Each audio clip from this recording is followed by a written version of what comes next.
Hey guys, tonight we are diving deep, like really deep, into the dirt of the past to uncover the story of something you probably crunched on today without a second thought. The carrot. But this isn't just any carrot story. Imagine pulling one up story, expecting bright orange, and instead finding a root bursting with vibrant purple, or might be even yellow, white, or deep crimson. That's the world we're visiting tonight. You're standing on sun-baked earth, somewhere in the vast expanse between ancient Persia and what we now call Afghanistan. Might be 10,000 years ago, might be more. The air is dry, carrying the scent of wild thyme and dust. Around you, tough, scrubby plants cling to life. Forget neat rows of veggies. This is the wild, untamed pantry of early humankind. And honestly, looking at the scrawny, bitter things growing here, you probably won't survive this particular foraging trip on taste alone. You'd need some serious know-how, or might be just desperation. So, before you get comfortable, take a moment to like the video and subscribe, but only if you genuinely enjoy what I do here. Drop me a comment below letting me know where you're listening from and what time it is there. I love seeing how far these little history whispers travel. It's currently Monday, May 12, 2025, just before 10 p.m. here in Vietnam.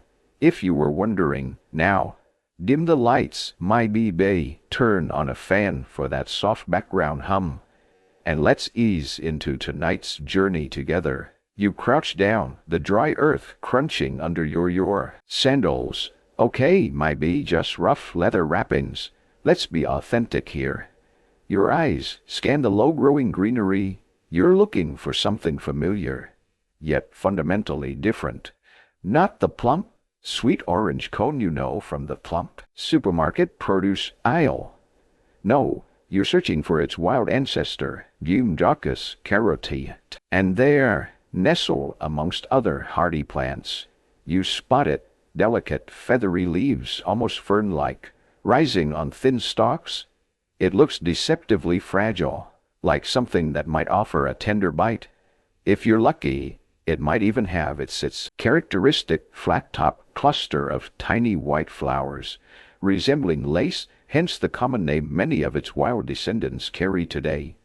Queen Anne's lace, but you're not here for the flowers, pretty as they are. You're interested in what lies beneath. You reach out, grasp the base of the stalk, and pull. It resists. This isn't like pulling a modern carrot from loose garden soil. This plant has anchored itself firmly in the compacted, arid ground. You wiggle it, lean back, putting your weight into it. Finally, with a stubborn tearing sound, it yields. You hold in your hand. Well, disappointment. If you were expecting a snack, the root is thin, often forked, looking more like a pale, gnarled twig than a vegetable. Its color is a dirty white, might be, with faint streaks of purple or yellow, hinting at the spectrum locked within its genes, but nothing like the vibrant hues to come. You brush off the clinging soil. The texture is woody, fibrous. Tentatively, you might try a nibble. Go on. Hypothetical ancient you, be brave. The taste, bitter, pungent, acrid even. There's a certain aromatic quality, sure, a spicy scent that clings to your fingers, but sweetness, forget it. You wouldn't be putting this particular root into your paleo smoothie. Let's just say, it's the kind of flavor that makes your face pucker involuntarily. This is the wild carrot, native to the sprawling regions of Persia and Afghanistan. This plant was less a root vegetable and more, well, just a plant, a survivor. For millennia, humans likely walked right past it, or perhaps occasionally gathered its leaves or seeds for other purposes. The root itself wasn't the main attraction. It was tough, not particularly nutritious in its raw, undeveloped state, and frankly, it didn't taste very good compared to other wild edibles. Historians and botanists generally agree that this area, spanning modern-day Iran, Afghanistan, and surrounding lands, is the cradle of the carrot, the geographical point zero for the journey we're embarking on. Think about the landscape. High plateau slopes, river valleys cutting through arid plains. This is Carocus carote thrived, adapting to harsh sun, infrequent rain, and challenging soils. It's a testament to its resilience. Its delicate-looking top half belies the sheer toughness of its anchor beneath the ground. Trowel, perhaps, and more a tiny, ancient picasse, and might be a strong word or two, just to get it out of the earth. It's fascinating to consider that this unremarkable root held such colorful potential. Hidden within its genetic code were the instructions for deep purples, sunny yellows, vibrant reds, and eventually the familiar orange. But unlocking that potential required human intervention. It needed selection, cultivation, patience. For thousands of years, this potential lay dormant, the plant propagating itself, surviving, but not really changing in ways that would appeal to the human palate. You might even mistake it, if you weren't careful, for some of its less friendly relatives in the Rapiaceae family. Light patterns and the feathery leaves and flat-top flower clusters are shared by others, including the notoriously poisonous hemlock. Imagine that foraging trip. Is this the slightly bitter carrot ancestor, or the Socrates' last drink? Spatial plot twist indeed, might be that. Why early humans were initially more interested in the parts they could easily identify and use, without risking immediate demise, the aromatic leaves and seeds. And here's a little tidbit for you. You know Queen Anne's lace, that common wildflower often seen in fields and roadsides across Europe and North America. That was essentially the wild carrot we're talking about, or at least a very, very close descendant that has spread across the globe, sometimes nestled right in the center of that white lacy flower cluster. There's a single tiny, dark red or purple floret. Legend has it, though it's just a charming story, that this represents a drop of blood from Queen Anne of Great Britain, who supposedly pricked her finger while making lace. It's a poetic, if inaccurate, nod to the color hidden within the plant's heritage. Botanists and historians still debate the exact lineage and geographical pinpoint of the Iwavari first purposeful cultivation attempts that began to nudge this wild plant towards its destiny as a root vegetable.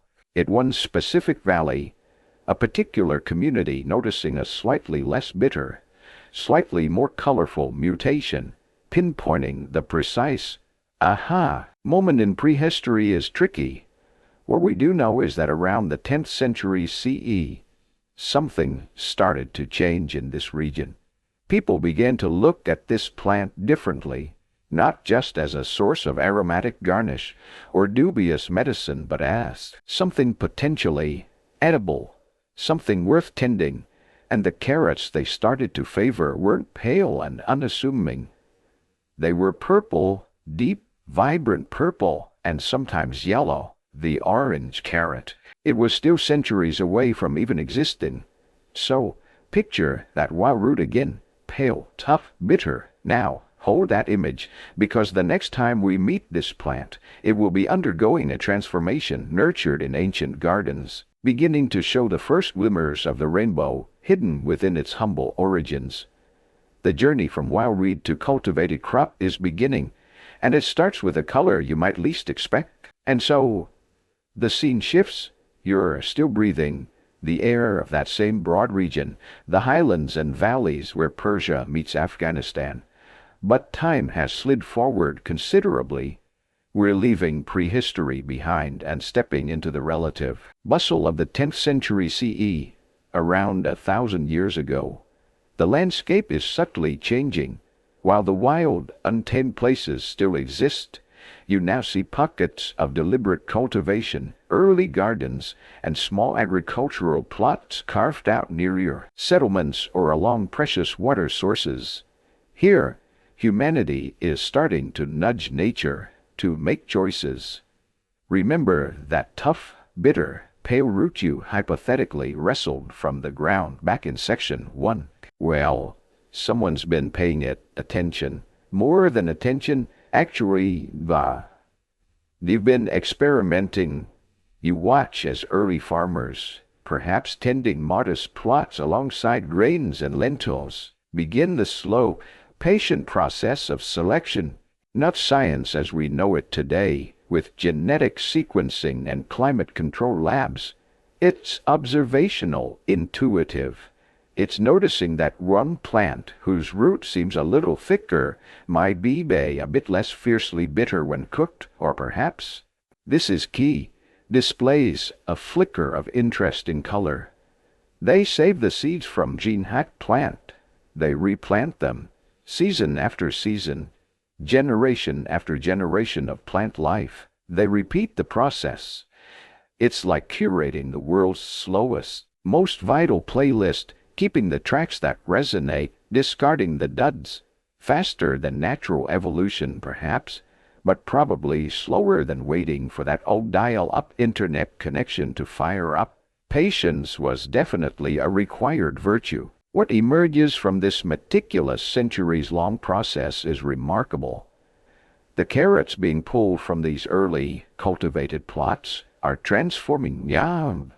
They are still recognizably carrots, but the roots, the roots are putting on a show. Forget the one pallor of the wild ancestor. These cultivated carrots are predominantly, strikingly purple. Imagine pulling a root from the earth and finding it stained the color of twilight, or a deep, rich wine. Alongside the purple, another color establishes itself. Vibrant yellow, sunny, golden roots join the harvest. These weren't necessarily uniform blocks of color like our modern varieties. Some historical accounts and genetic analyses suggest a fascinating diversity even within these early types. Carrots that were purple all the way through, staining fingers and cooking pots with their intense pigment. Others, intriguingly, might have had purple skin, encasing a core of bright yellow, or maybe even a pale orange. A striking two-tone effect when sliced open. Imagine the surprise of that, expecting plain old root-colored roots and getting this royal purple surprise with a golden center. Talk about your unexpected root reveal. The yellow varieties, deriving their color from lutein and other related compounds, early types of carotenoids, shone like buried sunlight. Why purple and yellow? Why not red or white or the orange we now take for granted? That's a question where certainty gives way to educated guesses. Perhaps the genes for these pigments were simply more readily expressed or mutated in the wild populations being worked with. Maybe the purple anthocyanins and yellow carotenoids offered some advantage, slightly better pest resistance, perhaps, or maybe they were linked to traits that made the root marginally more palatable. Some agricultural historians still discuss the precise environmental factors or cultural preferences that led to the initial dominance of purple and yellow varieties over other potential mutations. It's also possible that the sheer novelty played a role. In a world of predominantly green and brown foods, a deep purple or bright yellow root would have stood out. It might have been seen as special, potent, might be even imbued with particular virtues or medicinal properties. Color often carries significant meaning in ancient and medieval cultures. Purple, frequently associated with royalty or status in other contexts, like Tyrian purple dye, though derived from shellfish, not carrots, might have lent an air of the exotic or valuable to these roots. Yellow, the color of gold and sun, often symbolized prosperity or health. Whatever the exact reasons, the fact remains. For the first few centuries of its life, As a cultivated vegetable, the carrot was defined by these vibrant hues. The historical record is clear on this. Depictions and descriptions from this era consistently point towards purple and yellow roots. The common carrot of the 10th, 11th, and 12th centuries, spreading from its Persian Afghan cradle, was not orange. Orange, as a color, was still largely associated with the fruit of the same name, which itself was making its own journey westward. Having an orange root probably would have just caused unnecessary citrusy confusion back then. Think about the sensory experience. The slightly earthy, perhaps still faintly pungent aroma as the roots are pulled. The startling visual contrast of deep purple and bright yellow against the brown soil. The texture, likely still firmer, more fibrous than the crisp carrots you're used to, but a definite improvement on the woody wild version. The taste, still probably not overwhelmingly sweet by modern standards. Sugar content was likely lower, the flavor profile perhaps more earthy, might be even retaining a hint of that ancestral bitterness, but sufficiently mild to be incorporated into stews, roasted, or perhaps used in medicinal preparations. This deliberate cultivation marks a crucial turning point. The carrot is no longer just a wild plant, gathered opportunistically. It's becoming a crop. It has human allies, people invested in its future, selecting for traits one find desirable. This partnership between humans and Wacus carota is what sets the stage for the carrot's future spread and diversification. The initial focus, confirmed by historical sources and genetic studies, was squarely on these purple and yellow varieties, establishing them as the dominant forms as the carrot began its journey beyond its homeland. This is the established historical fact. The first widely cultivated carrots, emerging around the 10th century in Central Asia, were primarily purple and yellow. The stage is set. The carrot has been coaxed from its wild state, dressed in surprising colors, and deemed worthy of cultivation. It's ready to travel, to see the world beyond the gardens and fields of Persia and Afghanistan. Its journey, however, won't be just about geography. It will also be about how people perceive and use this colorful root, which wasn't always just about filling bellies. So, this newly fashionable vegetable, dressed in its surprising purple and yellow hues, remember those from Section 2, is starting to gain traction in the cultivated plots of 10th century Persia and Afghanistan. But here's a fascinating layer to peel back. Even as people began selecting and nurturing those colorful roots, the carrot plant already had a long-standing reputation, a career if you will, that had little to do with its underground parts. For centuries, perhaps millennia, before anyone thought of munching on its root, humans were interested in what grew above the ground. Let's rewind slightly in our minds, back towards the time of that wild, bitter ancestor you met in Section 1. While the root was busy being tough and unpalatable, the leaves and seeds were telling a different story. You reached down and plucked a feathery leaf from one of these early cultivated plants. Maybe it's attached to a regal purple root, might be a sunny yellow one. Crush it between your fingers. Even now, you catch that distinctive aroma, pungent, herbaceous, a little bit spicy. It's the scent of potential, at least to an ancient nose. The tiny seeds, born on those flat-top flower clusters, the umbels that give the Gapiaceae family its other name, Gumbelliferae, carry an even more concentrated version of this aromatic power. Long before the root became food, these aerial parts were staples in the medicine chest and potentially the kitchens of the ancient world. You have to imagine the village healer, the wise woman, the early physician. They weren't looking at the carrot root for sustenance. They were gathering its leaves and seeds for their perceived healing properties. Ancient medical systems, like those of the Greeks and Roman who were familiar with wild doka before the colorful roots emerged further east, often relied on herbal remedies. The historical record, including writings by figures like Dioscorides in his famous De Materia Medica from the 1st century CE, mentions the use of wild carrot, or its very close relatives, for various medicinal purposes. This confirms the plant's ancient medicinal reputation, predating its culinary one. What exactly did they think it could do? The aromatic quality from the oils in the seeds and leaves led to its use as a carminative, something thought to help relieve gas and indigestion. Makes sense, right? That pungent, almost spicy quality feels like it could settle a turbulent tummy. It was also considered a diuretic, believed to help flush the system, and like seemingly half the herbs in the ancient pharmacopoeia, it occasionally cropped up with a reputation as an aphrodisiac, though evidence for that is, shall we say, less than robust. Might be it was wishful thinking, or perhaps just part of a general belief in the power of pungent plants.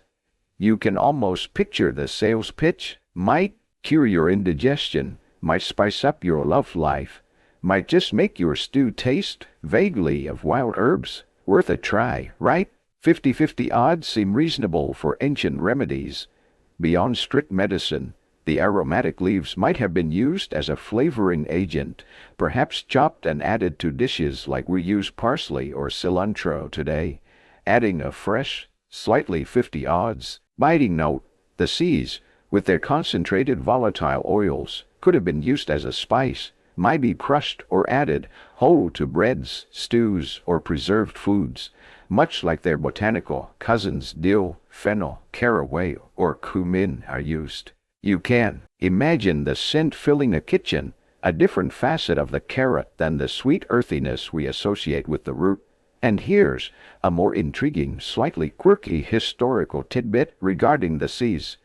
Because of their perceived effects on the body, carrot seeds were sometimes used in folk medicine traditions in attempts to influence fertility cycles or prevent conception. While modern science finds no reliable basis for this, and such uses would be highly unsafe and ineffective, speaks volumes about how closely people observed plants and attributed powerful properties to them, linking their aromatic nature to effects on the body's deepest functions. It's a reminder that the relationship between people and plants has always been complex, woven with observation, necessity, and a healthy dose of folklore. So, as farmers in the 10th century started pulling up those surprisingly purple and yellow roots, they weren't discovering a new plant. They were rediscovering a new plant. Familiar one with a new trick up its sleeve. The traditional uses for the leaves and seeds didn't just vanish overnight. It's more likely that the entire plant was seen as useful, a sort of Swiss Army knife from the garden. You've got medicinal leaves, aromatic seeds, and now look at this, a colorful, edible root too. Historians and ethnobotanists still debate the relative importance of the root versus the leaves and seeds in the very earliest phases of carrot cultivation. Was the tastier root initially just a bonus feature on an already valued medicinal plant? Perhaps the newly vibrant colors of the roots even enhanced their perceived medicinal value in some people's eyes. Think about concepts like the doctrine of signatures, an old belief where a plant's appearance hinted at its use. Lungwort, looking like lungs, walnuts like brains, and so on maybe. The deep purple was thought to be good for the blood, or the bright yellow for jaundice or bile. This is speculative, of course, but it fits the holistic way ancient cultures often viewed health and nature. This multi-purpose utility contrasts sharply with our modern approach. Think about it. When you buy carrots today, you get a bag off today. Roots might be with the tops lopped off entirely. Those feathery green leaves, carrying the legacy of the carrot's ancient aromatic uses, usually destined straight for the compost bin of history and your kitchen. We might buy parsley, dill, or caraway seeds separately. Plants now specialized in their culinary careers. Back then, the carrot was doing it all: root, leaf, and a carrot. Seed, a versatile performer in the human story. Nowadays, our vegetables tend to have very specific roles. That parsley, strictly garnish duty. No moonlighting as a digestive aid allowed in the modern kitchen hierarchy. This initial phase, where the carrot was valued for more than just its subterranean bulk, is crucial to understanding its early journey. It wasn't just about finding something new to eat, it was about integrating a novel feature, the colorful, edible root, into the existing relationship with a plant already known for its potent leaves and seeds. As the carrot begins to travel westward from its Persian, Afghan homeland, it carries this complex identity with it: part food, part medicine, part aromatic spice. All right, so our carrot, now confidently sporting its purple and yellow attire and carrying that multi-use reputation from Section 3, part snack, part medicine, part spice rack, is ready for a change of scenery. It's got its proverbial tiny suitcase packed, filled mostly with aromatic seeds, probably, and is about to hit the road. We're talking about the centuries following its initial cultivation push around the 10th century, primarily the 11th and 12th centuries. This is an era of dynamic movement across the vast territories connecting Central Asia to the Mediterranean world.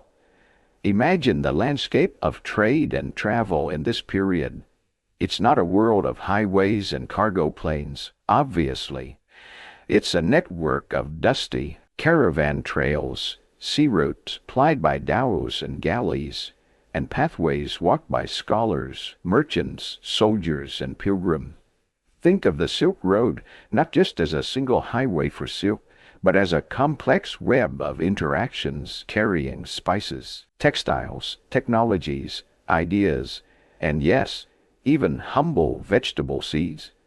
It's along these arteries of exchange that the carrot begins its slow westward migration from its Persian and Afghan birthplace. You picture a caravan snaking its way across the arid plains, camels laden with goods, tucked away somewhere in those bundles, or perhaps growing in a small temporary garden at a caravanserai oasis, are carrot seeds. Traders, always looking for new commodities or simply carrying provisions, are likely among the first agents of transfer, might be. They acquired a taste for the colorful roots in the eastern markets and brought seeds back home. Or perhaps they just traded them as a minor agricultural product. The carrots probably arrived in new regions before the official news of their departure even got there, given the pace of communication back then. But it wasn't just merchants. This era, particularly within the flourishing Islamic world, saw incredible intellectual exchange. Scholars travel between great centers of learning: Baghdad, Damascus, Cairo, and later Cordoba in Spain. They share texts on medicine, astronomy, mathematics, and agriculture. It's highly probable that knowledge about cultivating these new carrot varieties, along with the seeds themselves, traveled in the possession of these learned individuals. You can almost imagine Marco Polo's less famous, hypothetical cousin Pietro Polo, the vegetable influencer, extolling the virtues of the purple carrot in a scholar's garden somewhere in Syria. These weren't just casual travelers. Agricultural treatises were being written, compiling knowledge from various sources. Some Arab agricultural texts from this period actually describe different types of carrots. Primarily, the purple and yellow ones we know were dominant, and included specific advice on how best to grow them, showing the carrot was becoming a recognized and documented crop beyond its origin point. This level of detail in agricultural writing is a fantastic, quirky tidbit, showing serious thought was given to this root vegetable. Armies on the move, shifting populations due to conquests or environmental pressures. These large-scale movements of people also inadvertently carried plants and agricultural techniques to new areas. A soldier might carry familiar seeds to plant in a new garrison. A migrating family would bring the staples of their diet and garden with them. So, where is our carrot going? You trace the likely routes on an imaginary ancient map. From its cradle in Persia, Afghanistan, it spreads westward into Mesopotamia, modern-day Iraq, a fertile land with a long history of agriculture. It moves into the Levant, Syria, Lebanon, Palestine, Jordan, regions that were crucial crossroads for trade and culture. By the 11th and 12th centuries, historical and archaeological evidence confirms the presence of cultivated carrots, the purple and yellow kinds, in these eastern Mediterranean lands. This westward expansion is a solid historical fact. From the Levant, it likely continued its journey southwards, following trade routes into Egypt, another ancient agricultural powerhouse, perhaps traveling up the Nile, and across North Africa, the region known as the Maghreb, encompassing modern Libya, Tunisia, Algeria, and Morocco. The carrot also began to take root, carried along the vibrant trans-Saharan trade routes or coastal maritime networks. Diffusion wasn't instantaneous. It wasn't like a modern food trend going viral overnight.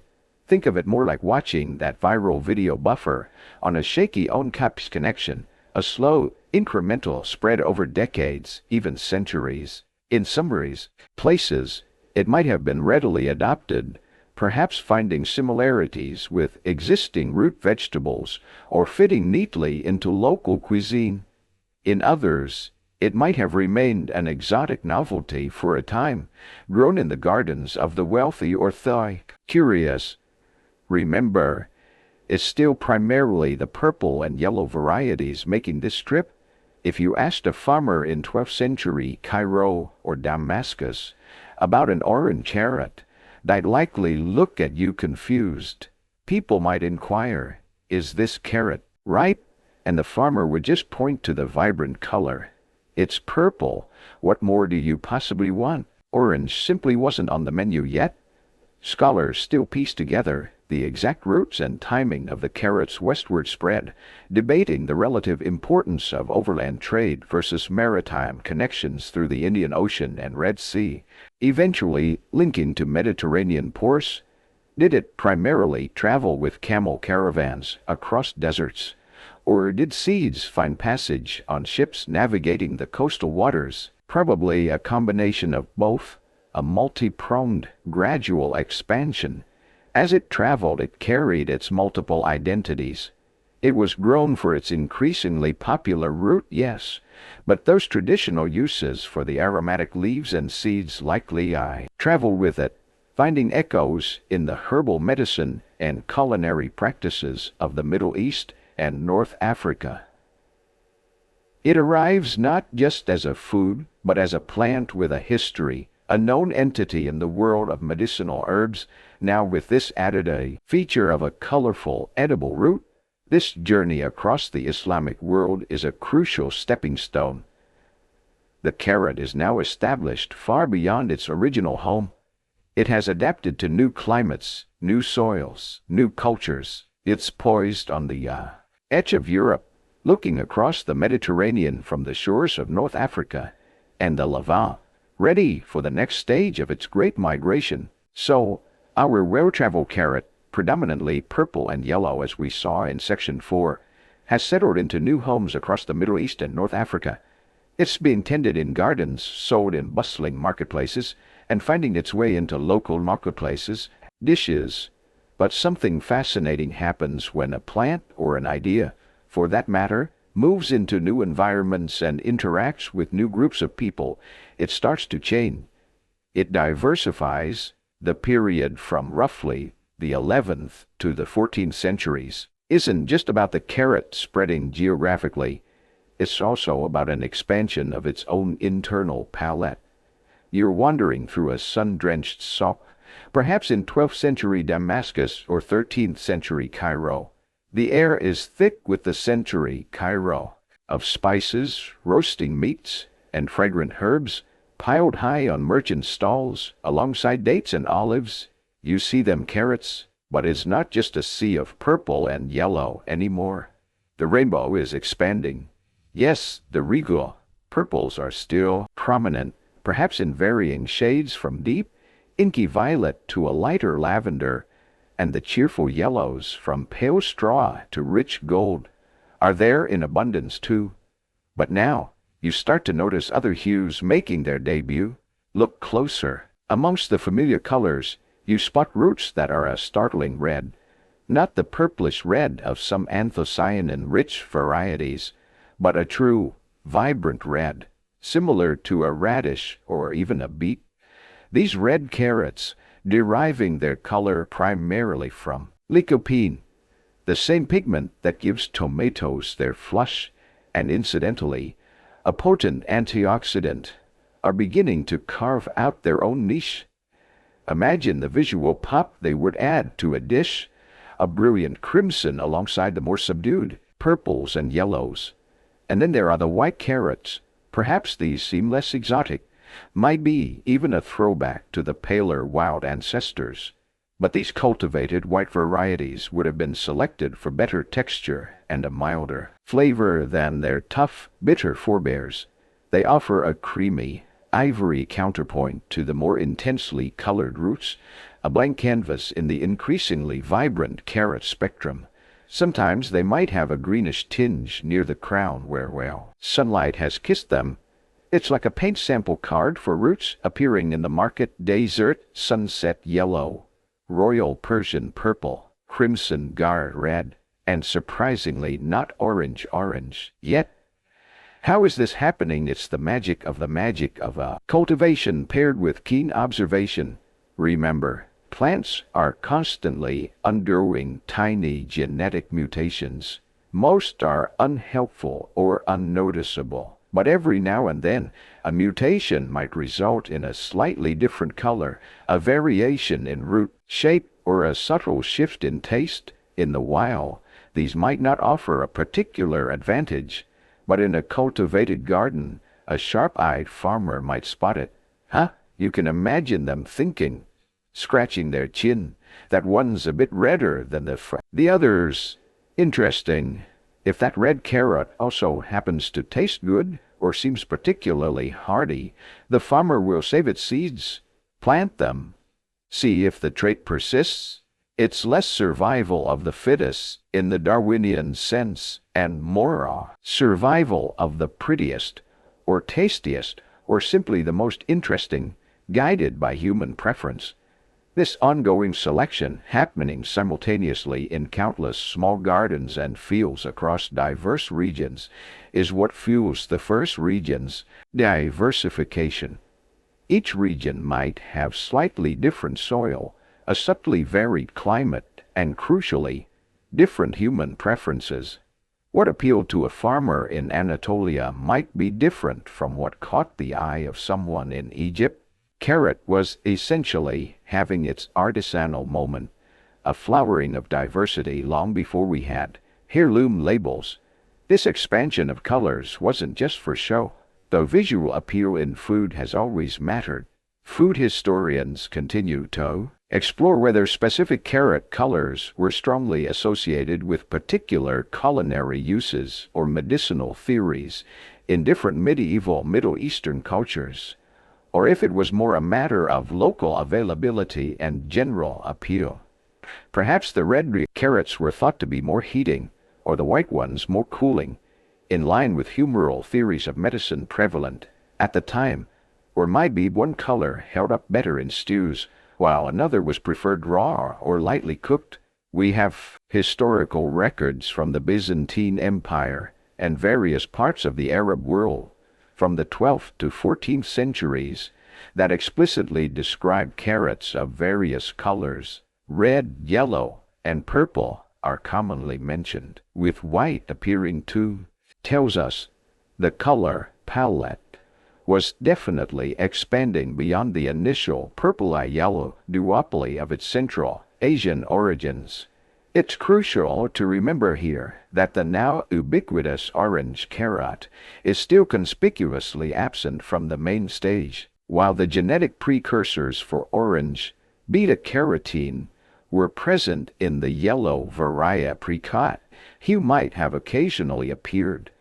It wasn't selected for or cultivated on any significant scale yet. If a bright orange one had suddenly popped up in a pile of purples, yellows, and reds, they'd probably have poked it suspiciously and maybe thought it was a confused sweet potato or some other exotic root. The dominant cultivated colors remained firmly in the purple, yellow, red, and white camps. The development of these different colors is a fantastic, quirky tidbit when you think about the biochemistry involved. Those deep purples and some reddish hues come from anthocyanins, water-soluble pigments that can change color with acidity. The yellows get their glow from lutein and other xanthophylls. The reds boast lycopene, and the white ones they're just chilling, not bothering with significant pigment production in their roots. Each of these pigment groups also happens to come with its own set of antioxidant properties, something ancient people wouldn't have understood in modern scientific terms, but they might have anecdotally associated certain colors with general well-being. This flourishing of carrot diversity in the Middle East and North Africa is the direct result of its successful spread and adoption into new agricultural systems. It's a testament to the adaptability of the plant and the ingenuity of the farmers who cultivated it. As these colorful carrots become more established and varied, they are inching ever closer to Europe, carrying with them a richer genetic heritage and a more diverse palette than when they first left their Central Asian homeland. The stage is being set for their introduction to a whole new continent, which will, in time, add its own twist to the carrot's colorful tale. All right, our colorful carrot troop, the purples, yellows, and now increasingly the reds and whites, as we saw in Section 5, having established themselves across the Middle East and North Africa, are now poised for a significant leap. They're looking across the relatively narrow stretch of water that separates Africa from Europe. Their destination, the Iberian Peninsula, specifically the region then known as Al-Andalus, or Moorish Spain. This is a pivotal moment to carrot's first real introduction to the European continent, happening largely between the 10th and 12th centuries. You can almost picture it, a sturdy trading vessel, having navigated the waters from a bustling port in the Maghreb, perhaps Tangier or Ceuta, makes its way across the Strait of Gibraltar or the Alboran Sea. On board, amidst textiles, spices, and pottery, are sacks containing carrot seeds, or perhaps even bundles of the fresh roots themselves, carefully packed for the journey. Carrots, after their sea voyage, probably needed a good siesta once they landed on Spanish soil. Who brought them? The same cast of characters who facilitated their earlier spread. Energetic traders, maintaining the vibrant commercial links between North Africa and Al-Andalus. Learned as scholars and students, moving between the great intellectual centers of Cordoba, Seville, and their counterparts in Fez or Kairouan, or perhaps skilled agriculturalists, bringing new crops and techniques to the fertile lands of southern Spain. Historians debate whether this introduction momentous event, or, more likely, a series of smaller, independent introductions over time from different parts of North Africa, potentially bringing slightly different regional carrot varieties each time. And what kind of carrots are making this voyage? It's crucial to remember that these are overwhelmingly still the colorful varieties. Deep purples, sunny yellows, maybe some of those vibrant reds and creamy whites we saw emerging in the eastern Mediterranean and North Africa. The dominant visual signature of the carrot arriving in Europe is G-Knot orange. That's still a plot twist waiting for a much later chapter. Imagine the Iberians encountering these roots, a familiar plant family perhaps. Wild carrots existed in Europe, but weren't cultivated like this. But now with these shockingly vibrant eatable roots, future Northern Europeans encountering them much later would probably be even more perplexed. It's a root, sure, but it's purple. Is it unwell, or trying to be a beet? Al-Andalus at this time, from the 8th up to the 15th century, but particularly during this 10th-12th century window, was a remarkable place. It was a cultural and intellectual powerhouse, and its agriculture was among the most advanced in the world. You stand in what might have been a sophisticated Andalusian garden, perhaps in the outskirts of Cordoba, once the largest city in Europe. You see intricate irrigation systems, canals, water wheels, norias, channeling precious water to thirsty crops. They weren't just casually throwing seeds on the ground and hoping for the best. This was scientific agriculture. They had botanical gardens, experimented with acclimatizing new plants from distant lands, and scholars meticulously documented agricultural practices. Al-Andalus was like the agricultural innovation hub of its time. You could call it the Silicon Valley, but for eggplants. Citrus fruits, artichokes, are colorful. Carrots. This environment was incredibly receptive to new crops. The climate in southern and eastern Spain, with its sunny days and mild winters, proved quite suitable for carrot cultivation. The carrot, with its already diverse genetic palette and uses, found fertile ground, both literally and figuratively. It's documented that carrots, specifically the purple and yellow kinds initially, were being cultivated in Moorish Spain by the 11th and 12th centuries. This isn't just speculation, it's a historical fact, supported by written records from the period. One of the most valuable insights into this comes from a remarkable work, the Kitab al-Filaha, or Book of Agriculture, written by Ibn al-Awam in Seville towards the end of the 12th century. This agricultural encyclopedia, a compilation of knowledge from classical and contemporary Arab agronomists, provides detailed descriptions of how to cultivate a vast array of plants. And guess what? Carrots get their own section. This is a really wonderful, quirky tidbit. Ibn al-Awam specifically describes two main types of carrots being grown. One he calls red, which, given the context of other contemporary descriptions, likely refers to the purplish or deep crimson varieties, rather than a true lycopene red, at this early stage in Spain, though it could encompass both. The other he describes as a yellowish or sometimes greenish-hued carrot. He even discusses their different planting seasons, one for winter, one for summer, and their culinary uses, noting they were considered nutritious and tasty, whether cooked in stews or eaten fresh. This detailed account is gold dust for food historians, confirming not just the presence of carrot, but their established cultivation and appreciation within Andalusian society. Once in Spain, the carrot didn't just sit still. Local farmers would have started their own selection processes, perhaps favoring strains that did particularly well in their specific soil or climate, or those that appealed to local taste. The journey and adaptation continue. It's likely that the uses mirrored those in North Africa. Roots simmered in stews, a common feature of Andalusian cuisine, which deeply influenced Spanish cooking.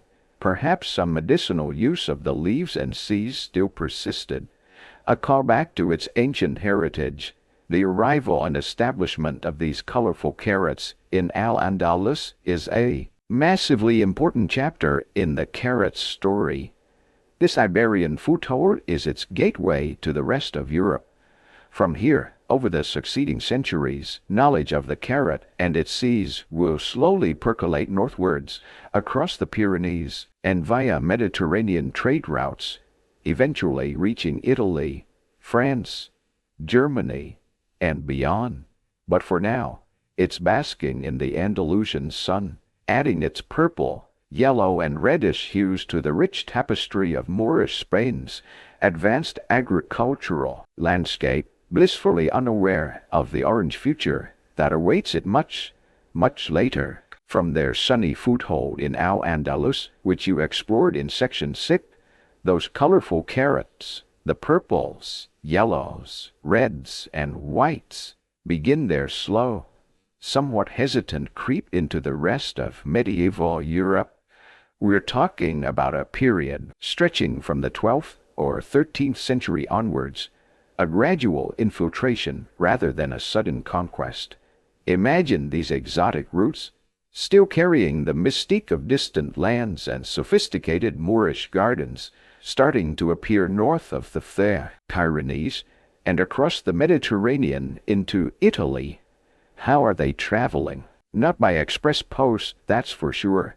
Seeds and knowledge likely trickled along the established, if sometimes perilous, medieval trade routes. Italian city-states like Venice and Genoa, with their extensive maritime networks reaching into the far eastern Mediterranean and linking to Spain, were natural conduit. Perhaps a merchant, having tasted a surprisingly sweet, for the time, purple carrot in a Spanish port, decided to bring some seed back home as a curiosity. You can almost see a few precious seeds changing hands in a bustling Italian marketplace, the new owner unsure if they've acquired a food, a medicine, or just a colorful oddity. Monasteries played a crucial, often unsung, role in the dissemination of plants during the Middle Ages. Monks were literate, they corresponded with other monastic orders, and their extensive gardens were often sites of agricultural experimentation and preservation. A traveling monk, having seen carrots cultivated in Spain or Italy, might carefully transport seeds back to his own abbey garden in France or Germany. There, in the quiet, walled enclosures, the carrots would be tended, observed, and perhaps slowly adapted to cooler, wetter climates. And then there are the grander movements. Royal courts, always keen on novelty and exotic luxuries, might have played a part. A princess marrying into a foreign royal family might bring with her gardeners or seeds from her homeland. Returning crusaders are sometimes mentioned, though their role in introducing specific horticultural varieties like carrot is probably less direct for widespread adoption than sustained trade and monastic networks. Food historians still debate how quickly carrots transitioned from a somewhat exotic or medicinal plant to a more common garden vegetable in various parts of medieval Europe outside of Iberia. It wasn't an overnight sensation. Crucially, the carrots making this journey are still the colorful crew. Deep purples, sunny yellows, perhaps some of those vibrant reds and creamy whites. Orange is still waiting in the wings, a very distant understudy. And these medieval European carrots, they weren't your modern crisp sweet snacking vegetable. Oh no, they were likely tougher, more fibrous, and their flavor profile could be a mixed bag. Some might have a gentle sweetness, others a more pronounced earthiness, and some could even retain a hint of that wild ancestor's bitterness. You'd probably need good, strong medieval dental work to tackle a raw one with any enthusiasm. It was probably less "what's up, Doc?" when Bugs Bunny eventually came along, and more "what's in this, cook? And is it meant to be this, chewy?" So, how did medieval Europeans eat them? Primarily cooked. You peer into a bubbling medieval cooking pot, a cauldron simmering over an open hearth. This is the realm of the pottage, a thick soupy stew that was a cornerstone of the medieval diet for rich and poor alike. Carrots, chopped and tossed in with grains, other vegetables like onions and leeks, perhaps some herbs, and if you were lucky, a bit of meat or fish would lend their color and bulk to the communal dish. This pottage was often a kind of never-ending soup, with new ingredients added daily to the existing base, a culinary question mark of flavor development. They might also appear roasted or in pies and pasties, often heavily seasoned with the spices that were becoming increasingly available. Fashionable, thanks to trade, ginger, pepper, cloves, nutmeg. These strong spices could help balance or mask the sometimes less refined flavors of the vegetables. Sweetness wasn't their primary selling point. Parsnips, a native European root, often filled the role of the sweet vegetable. Carrots were there for substance, a bit of earthy flavor, and, importantly, their color. In a diet that could often be a monotonous landscape of browns and beiges, a flash of purple or yellow in the stew pot would have been visually appealing. Forget Michelin stars and delicate plating. If it was edible, vaguely colorful, and filled your stomach, it was generally considered a culinary win. There's a fascinating early mention from Germany that highlights the somewhat ambiguous nature of these roots. Hildegard von Bingen, the remarkable 12th century abbess, mystic, and writer on health and nature, mentioned a plant called myrrh, or similar terms like morkrut, for medicinal uses. This is a wonderfully quirky tidbit because myrrh could refer to carrots, but it was also a term used more broadly for parsnips or other eatable wild roots. So, was she talking about the newly arriving colorful carrots from the south, or the south, more established, native parsnips? Scholars still pick this apart, but it shows that these types of roots were recognized, even if their specific identities were a bit fluid in common language. By the 13th, 14th, and 15th centuries, carrots are more clearly documented in Italy, France, Germany, and the Low Countries. We see them appearing in illuminated manuscripts, household accounts, and early cookbooks. They are listed as garden vegetables, sometimes with distinctions made between the yellow and purple kinds. They were grown in the kitchen gardens of castles and manor houses, and gradually found their way into more common cultivation. The journey wasn't always smooth, adapting to the diverse European climates, from the Mediterranean warmth of Italy to the cooler, damper conditions of Northern Europe, would have taken time. Local selection would have continued, with gardeners favoring plants that thrived in their particular region, slowly shaping the carrot's characteristics, but through it all, they remained a distinctly different beast from the sweet, tender orange carrots we know. They were a product of their time, robust, colorful, and best enjoyed after a good long simmer. Their arrival on the medieval European table added a new dimension to the cuisine, a splash of color from distant lands, slowly becoming a familiar, if still somewhat rustic, part of the meal.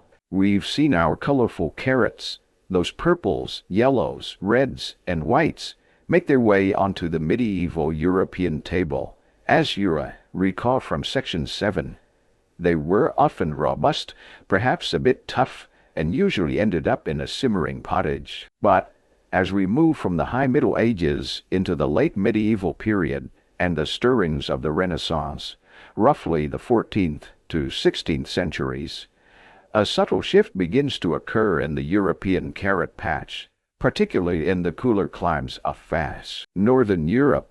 While the full rainbow was present, one color started to gain a bit more ground, a quiet favorite before the Orange Revolution that's still on the horizon.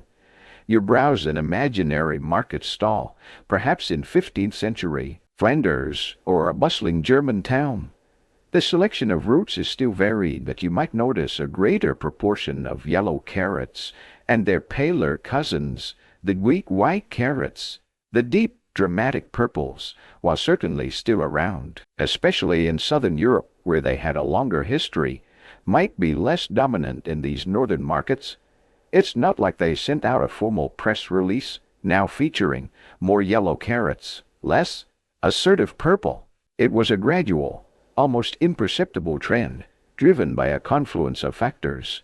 Why this growing preference for yellow? Agricultural historians debate whether the increasing preference for yellow carrots in some parts of Europe was driven more by culinary qualities or agronomic advantages. Let's consider the culinary side. Those vibrant purple carrots, rich in anthocyanins, had a tendency to bleed their color into whatever they were cooked with. While this could be visually striking, creating a purplish hue in stews or soups, it wasn't always the desired effect. Imagine your carefully prepared chicken and leek pottage turning a rather surprising shade of mauve, purple carrots. Great for unintentionally dyeing your stew. Perhaps less great if you wanted your chicken to remain recognizably chicken-colored. Yellow carrots, on the other hand, imparted a milder, often golden tint, or simply blended in more neutrally. Their flavor was also sometimes perceived as milder, perhaps a little sweeter or less intensely earthy than some of the purple varieties. Then there are the agronomic considerations. It's possible that certain strains of yellow or white carrots proved to be more robust or adaptable in the specific soil types and cooler, wetter climates of northern Europe. Perhaps they offered slightly better yields, or were more resistant to local pests and diseases. Generations of gardeners and farmers, through careful observation and seed saving, would naturally gravitate towards varieties that performed well and reliably produced a decent crop. If the yellow ones consistently did better in their patch, those were the seeds they'd save. This doesn't mean purple carrots vanished from northern Europe. They were still cultivated and consumed, but their relative dominance, which was so characteristic of the carrot's early history in Asia and its introduction into southern Europe, seemed to lessen a bit as you moved north. You can see this reflected in some of the art of the period. While direct depictions of vegetables in early art aren't overly common, when roots do appear in later medieval or early Renaissance still lifes or market scenes from northern Europe, they are often whitish or yellowish. The white carrots, often larger and perhaps coarser, might have been more akin to parsnips in their culinary role, a bland, starchy root vegetable used as a filler or a base for other flavors. Some older European languages add a layer of intrigue here with a quirky tidbit. They sometimes had different names for different colored carrots, or used a more generic term for root, like the German Möhre we touched upon earlier, which could mean carrot or parsnip. This suggests that the concept of a single, unified carrot, as we understand it today, was still solidifying, and color was a very practical way to distinguish between different types of edible roots. The specific culinary identity was still being negotiated. The carrots themselves, blissfully unaware of human fashion or agri, just doing their best to grow, but you can almost hear them muttering in their earthy beds. Are we there yet? Is it orange time? Spoiler alert from your friendly narrator here in slightly humid Vietnam, where, by the way, both purple and orange carrots make an appearance in modern markets. No, not quite yet. Orange is still largely an off-type, a rare mutation, perhaps a very pale yellowish orange that didn't particularly stand out or get selected for. This period, then, is one of quiet consolidation for the yellow and white varieties in many parts of Europe. They became reliable, if perhaps unexciting, staples in the kitchen garden. Their flavors were milder, their colors less dramatic in the cooking pot. They were workhorse roots, dependable and versatile. This preference for yellow and white carrots is a historically documented fact for the 15th and 16th centuries in northern Europe, appearing in household accounts, early botanical texts, and visual depictions more frequently than the deeper purples in those regions. This subtle but significant shift towards yellow and white forms in Europe is an important chapter. It shows ongoing selection and adaptation by European growers, tailoring the imported carrot to local conditions and tastes. It also sets the stage for what comes next, because it's from these yellow and perhaps white carrot populations carrying a diverse mix of carotenoid genes that the next big star of the carrot world will eventually emerge. The groundwork is being laid. The genetic potential is simmering. The carrot patch is a place of slow, patient evolution, and the preference for these paler roots is just one more step on the long, colorful journey to the carrot we know today. Purple might have been the original trendsetter, you could say, but in this pre-orange era in much of Europe, yellow was becoming the new, practical, everyday black, or, well, the new everyday root vegetable staple. So we've seen yellow and white carrots become the familiar, dependable roots in many northern European kitchens by the 15th and 16th centuries. As you'll remember from Section 8, they were the sensible, practical choice. But now, the carrot story is about to take a famously vibrant turn. And it's a turn that comes with one of history's most charming, if somewhat embellished, horticultural tales. We're heading to the Netherlands, mostly in the 16th and 17th centuries, a time of great upheaval, burgeoning national identity, and, supposedly, patriotic vegetables. You've probably heard it, whispered in documentaries, recounted in popular histories, maybe even mentioned on the back of a sea packet, the legend of how the Dutch created the orange carrot. The story goes like this. As the Dutch provinces fought for their independence from Spain in the 80 Years' War, roughly 1568 to 1648, 16 of horticultural loyalty, decided to breed a orange carrot in the signature color of their leader, William of Orange, and the dynastic House of Orange. Orange, the color, became an emblem of Dutch identity and resistance. And so, the orange carrot was born, a symbol of national pride, a root vegetable raised in defiance. Imagine those carrots were not just orange. They might declare from their earthy beds, "We're politically orange." It's a fantastic story, isn't it? It has all the elements of a great legend. It ties a humble, everyday vegetable to a heroic struggle for freedom and the rise of a nation. It paints a picture of ingenious farmers, quietly contributing to the national spirit through their skilled plant breeding. Were they humming the Dutch national anthem while meticulously selecting seeds for that perfect orange hue? The image is certainly appealing. The story gives a neat, memorable, and deeply satisfying origin to the carrot that now dominates 1 billion dinner plates worldwide. It's the kind of historical fan fiction that almost sounds too good not to be true. And this legend has incredible staying power. More staying power, frankly, than some actual royal dynasties. It's been repeated so often that for many, it's simply accepted as fact. The House of Orange certainly did rise to prominence during this period, and orange did indeed become, and remains, a cherished national color for the Netherlands. And it's also true that orange carrots did become widely cultivated and popular in the Netherlands around this time, eventually spreading to conquer the globe. The circumstantial evidence seems to line up beautifully. However, like many beautiful stories that seem just a little too perfect, the direct patriotic breeding narrative has come under quite a bit of scrutiny from agricultural historians and botanists. While the cultural connection between orange and Dutch identity is undeniable, the idea that orange carrots were deliberately invented from scratch purely as a tribute is where the legend likely takes a detour from the more complex reality.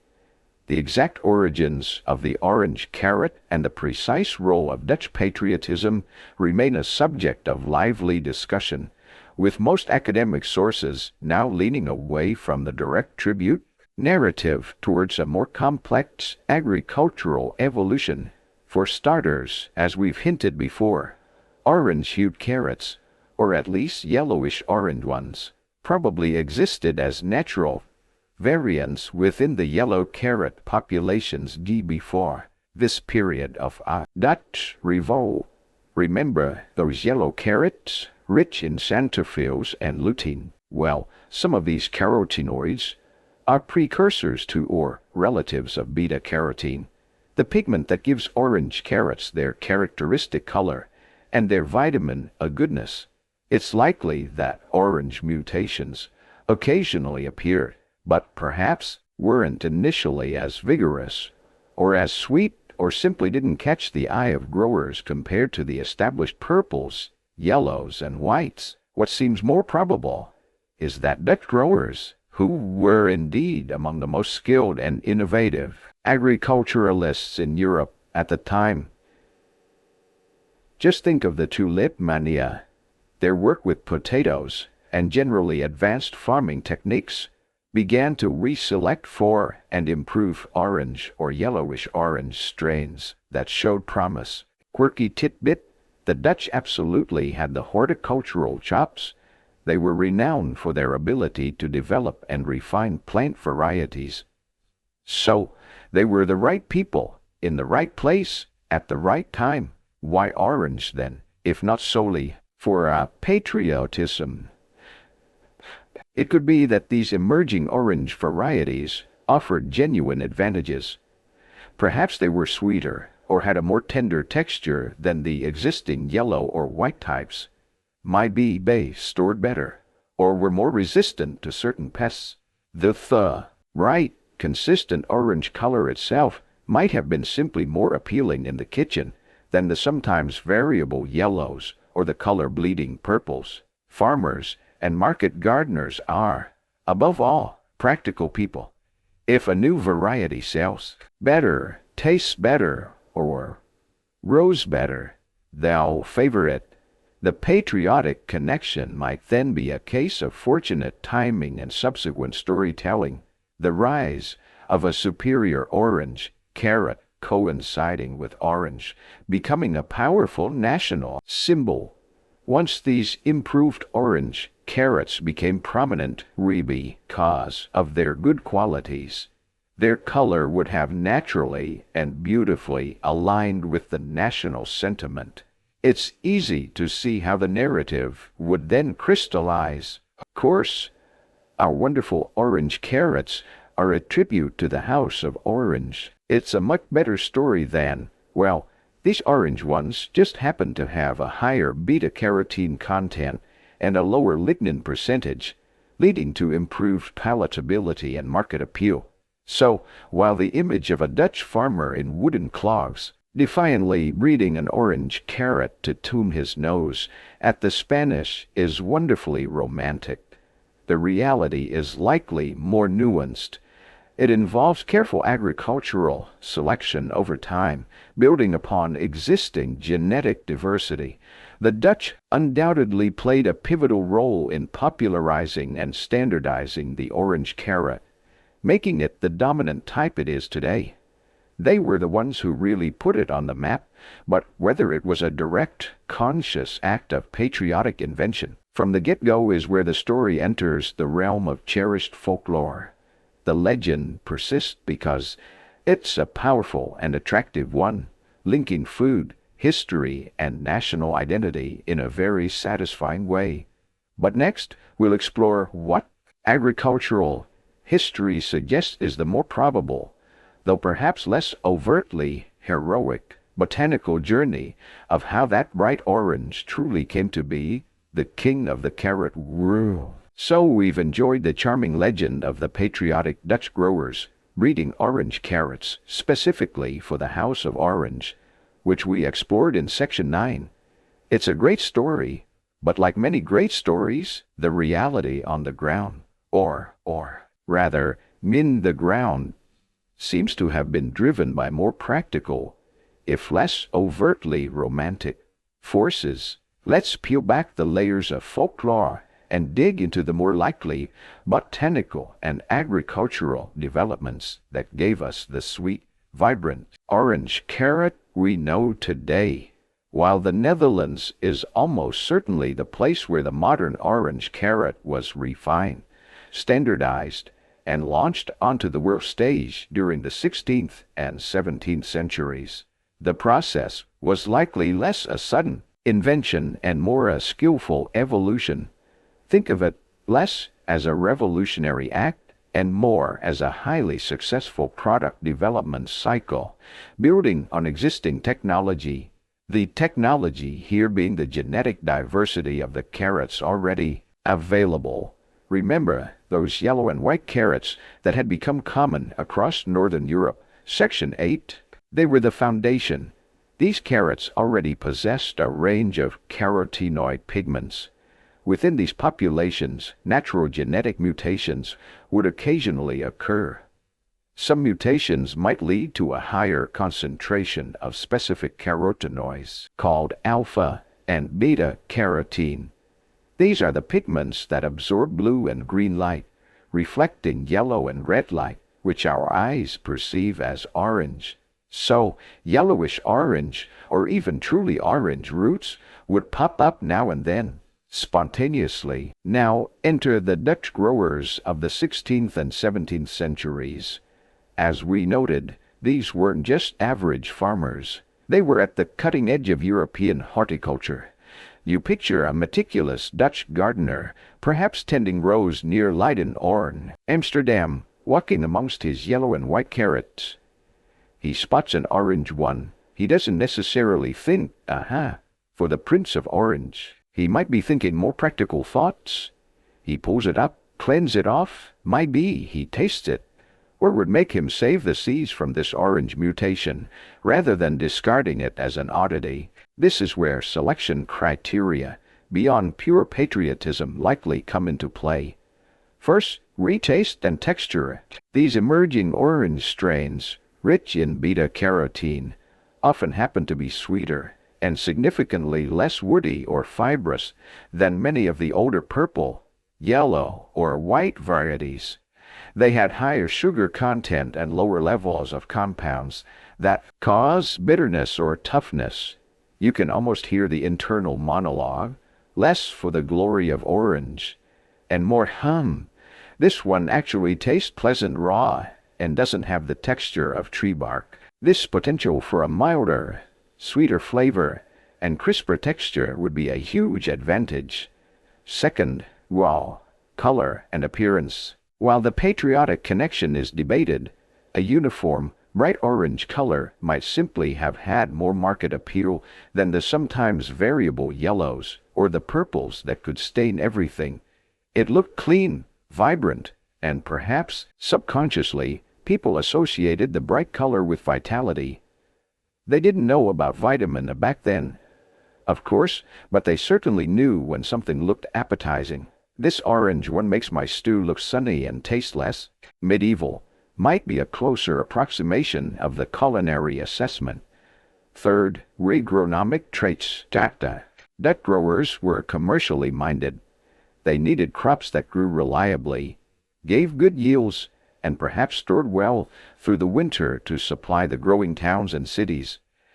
If these orange varieties proved vigorous and productive in the Dutch climate and soil, that would be a major reason to favor them. The advanced state of Dutch agriculture provided the perfect environment for refining these traits.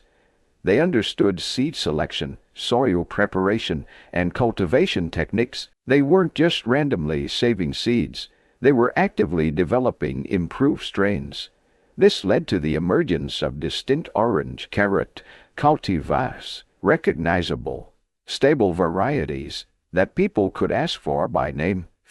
Think of early types like the early Hoorn and late Hoorn carrot, named after the town of Hoorn in North Holland. This is a neat, quirky tidbit.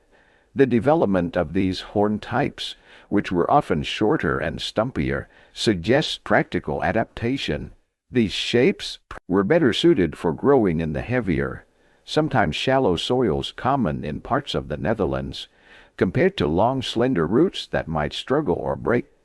This shows selection for practical growing advantages alongside color and taste.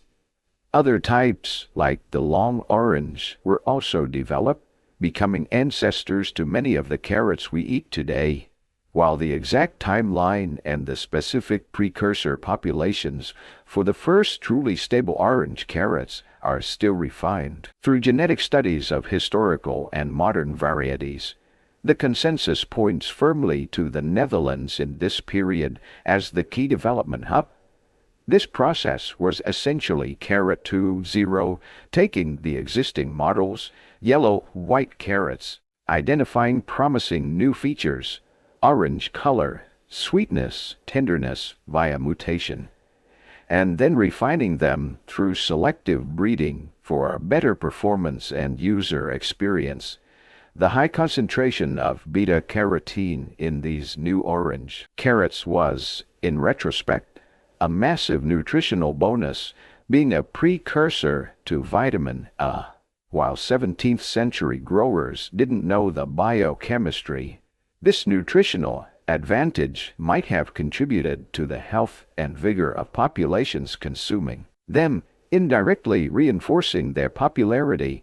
Once the superior orange strains were established in the Netherlands, their success story began.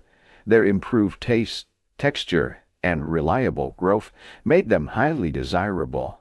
Dutch merchants, trading all across Europe, would have carried the seeds with them. Soon, farmers and gardeners in neighboring countries, and eventually further afield, began to adopt these Dutch orange carrots.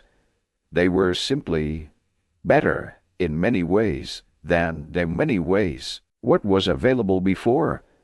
The older purple and yellow carrots, which had dominated for centuries, likely started to look on from the seed catalogs of history, thinking, well, this flashy orange upstart is certainly getting all the attention now. And they were right. The Orange Revolution had begun in earnest, driven by careful selection, horticultural skill, and perhaps just a little bit of good timing aligning with a potent national symbol. Here in modern Vietnam, thousands of miles and several centuries away, you can still find carrots in the markets that trace their lineage directly back to those fields in the Netherlands. Though sometimes, excitingly, you also see purple ones making a comeback.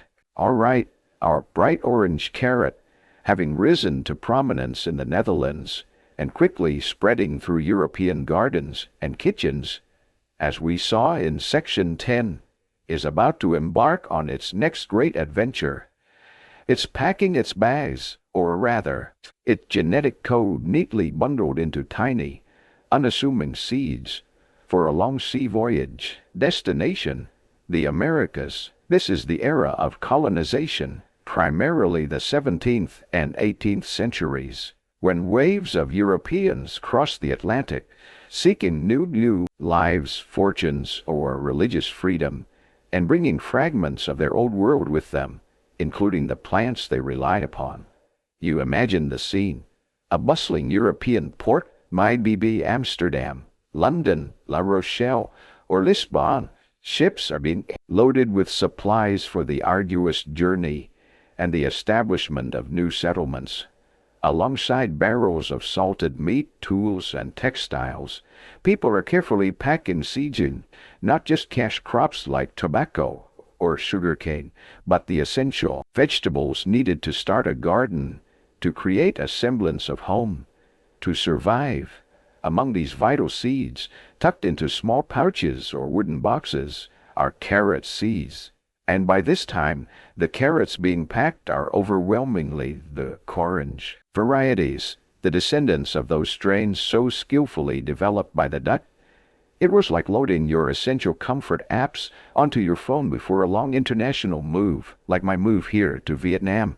But these apps actually grew into food, which is arguably more useful. Why bring carrots?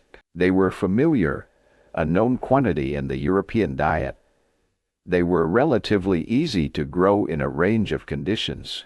Crucially, the roots stored well, offering sustenance over lean periods, essential for colonists facing uncertain harvests in an unfamiliar land. The seeds themselves were small, lightweight, and relatively durable, perfect for transport on cramped, damp ships where space and preservation were major challenges. The carrots probably preferred the idea of the cool, dark, underground passage of a root cellar back home compared to the likely damp, swaying, below-decks passage on a 17th century ship. These seeds, carrying the legacy of the carrot's long journey from Persia through the Middle East, across Europe, and now imbued with Dutch horticultural prowess, arrived on the shores of the New World with the earliest colonists. Records show that carrots were among the garden seeds brought to Jamestown, the first permanent English settlement in North America. Established in 1600, soon after, they were planted in the gardens of Plymouth Colony by the Pilgrims, in New France, along the St. Lawrence River, in New Netherland, which would become New York, and in the burgeoning Spanish and Portuguese colonies stretching from Florida and Mexico down through South America. The historical fact is their early arrival. Carrots were part of the initial wave of European crops introduced to the Americas. Imagine those first gardens taking shape amidst the unfamiliar landscape. Small plot painstakingly cleared near rudimentary houses, protected by rough fences. Here, alongside perhaps cabbage, peas, onions, and herbs, the feathery tops of carrots would soon emerge, a familiar sight, offering both physical sustenance and a psychological link back to the homes left behind. Priority 1 for settlers was often basic shelter. Priority 2 might have been searching for rumored riches or mapping the territory, but Priority 3 was almost certainly planting a garden, ensuring a food supply beyond relying on ship stores like the dreaded hardtack or uncertain trade. The orange carrot adapted reasonably well to many parts of the Americas, from the temperate climates of New England and the Canadian Maritimes to the warmer conditions further south. It found niches where it could thrive. It became a reliable staple in the colonial diet, used much as it was in Europe. Simmered in stews, boiled, roasted, added to soups. Still primarily a cooked vegetable, not yet the ubiquitous raw snack food it would later become. What about the original inhabitants of the Americas, of the American peoples, react to this new orange root? The interaction was complex and varied enormously across the continent. Some groups readily adopted European crops that fitted into their existing agricultural practices or offered advantages. Others were understandably wary of the newcomers, their unfamiliar foods. There might have been some initial confusion or curiosity. You crossed the great water, endured immense hardship, to plant this orange things in the ground. The extent and speed of carrot adoption by various Native American groups is complex, differing from tribe to tribe and region to region, and it's an area where ongoing research continues to piece together evidence from often fragmented sources like oral histories, archaeological findings of seeds, and early colonial accounts. It wasn't a simple, uniform process. Over time, the carrot became firmly established as part of the agricultural landscape of the Americas. By the late 18th century, it was a common garden vegetable. A fascinating, quirky tidbit comes from the meticulous records kept by Thomas Jefferson at Monticello. His Virginia plantation. Jefferson, an avid horticulturalist and experimenter, documented planting numerous carrot varieties in his vast gardens between 1767 and 1824, including different types of orange carrots like long orange and early horn, confirming their status as familiar, established crops by the time of the American Revolution and then the early Republic, while significant new American carrot varieties wouldn't emerge until later, like the famous Danvers 126, developed in Massachusetts in the 1870s. This period laid the groundwork. The orange carrot had successfully made the transatlantic leap, finding fertile soil and becoming deeply rooted, quite literally, in the diets and gardens of the New World. Its journey from a wild route in ancient Persia was now truly global, setting the stage for its transformation into the modern, ubiquitous vegetable we know today. Our orange carrot, having successfully crossed the Atlantic and established itself as a familiar garden staple in the Americas by the 18th and 19th centuries, as we saw in section 11, now settles into a period of quiet ubiquity. It's just there, a reliable root vegetable, nutritious, yes, but perhaps lacking a certain pizzazz compared to newer arrivals or more seasonal delicacies. Fast forward with me now, quite significantly, into the tumultuous heart of the 20th century. Decades of relative peace and technological progress give way to global conflict, rationing, and a new focus on national resilience and nutrition. And in this environment, the humble orange carrot is about to get a major publicity boost, transforming from a simple staple into a wartime icon. The setting is primarily Britain during World War II. The nation faces the threat of invasion, nightly bombing raids, the Blitz, and naval blockades that severely restrict food imports. The government launches massive campaigns to encourage citizens to grow their own food. The famous Dig for Victory initiative, lawns, flower beds, parks, even window boxes, are turned over to vegetable production. Rationing is introduced for many staples, including sugar, meat, and fat. People need nutritious, readily available food sources that can be grown domestically. Enter the carrot. Carrots thrive relatively easily in British soil. They are packed with nutrients, particularly beta-carotene, which the body converts into vitamin A, and vitamin A, which is genuinely crucial for good vision, especially for adapting to low-light conditions. This confluence of factors, availability, nutritional value, and a link to eyesight, provides the perfect ingredients for one of the most effective food propaganda campaigns in history. You see the wartime posters plastered on walls, cheerful cartoon characters like Dr. Carrot extolling the vegetable's virtues, slogans proclaim the health benefits, particularly linking carrots to good eyesight. Carrots keep you healthy and help you see in the blackout, was the essential message hammered home through radio broadcasts, leaflets, and public information films, with cities plunged into darkness nightly to avoid giving targets to German bombers. The idea of improving one's night vision had immediate, practical appeal to the average citizen stumbling through the dark streets. But the campaign took on an extra layer, a story whispered with a knowing nod, that cemented its legendary status. Royal Air Force, RAF, pilots, particularly night fighter pilots, were achieving remarkable success rates in shooting down German bombers during night raids. How could they see so well in the dark? The official story, enthusiastically promoted, was that their exceptional night vision was boosted by eating copious amounts of carrots.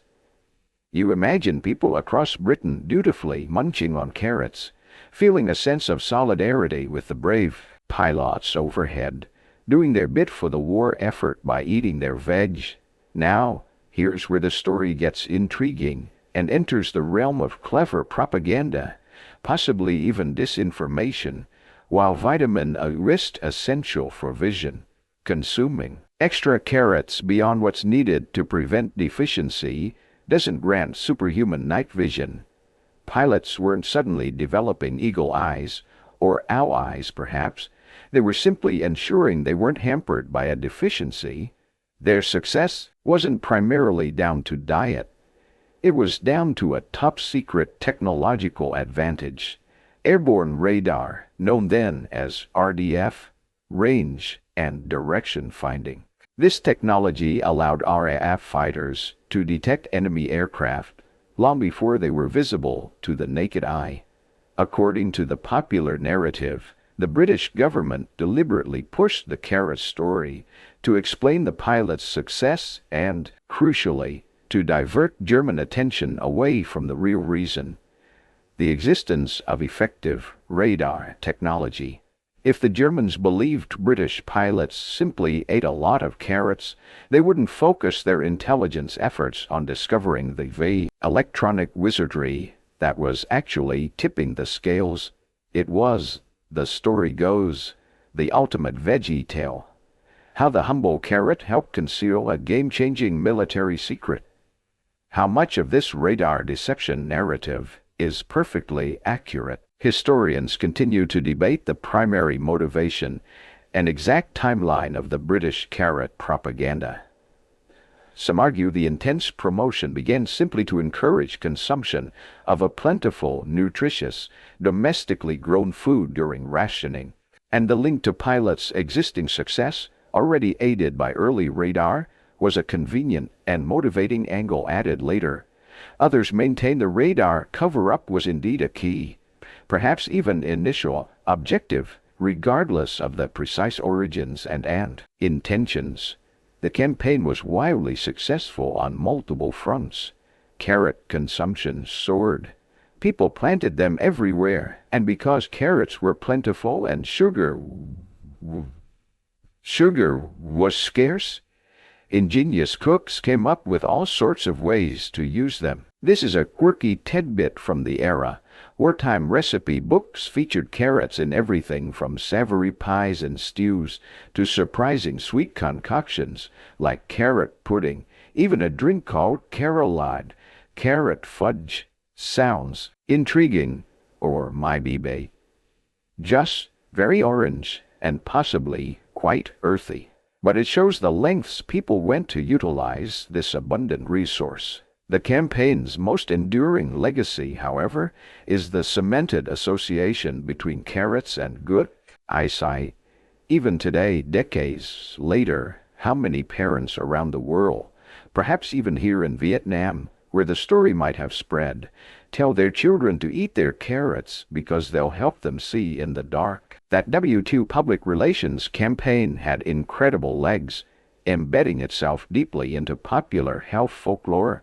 While Britain's campaign is the most famous, the emphasis on victory gardens, nutrition, and utilizing staple crops was common across the Allied nations during the war, including the United States. Carrots, packed with vitamins and easy to grow, fit the bill perfectly, further solidifying their image as a wholesome, beneficial, even patriotic vegetable across the Western world. The carrot had come a long way from being a somewhat tough, colorful root in a medieval pottage.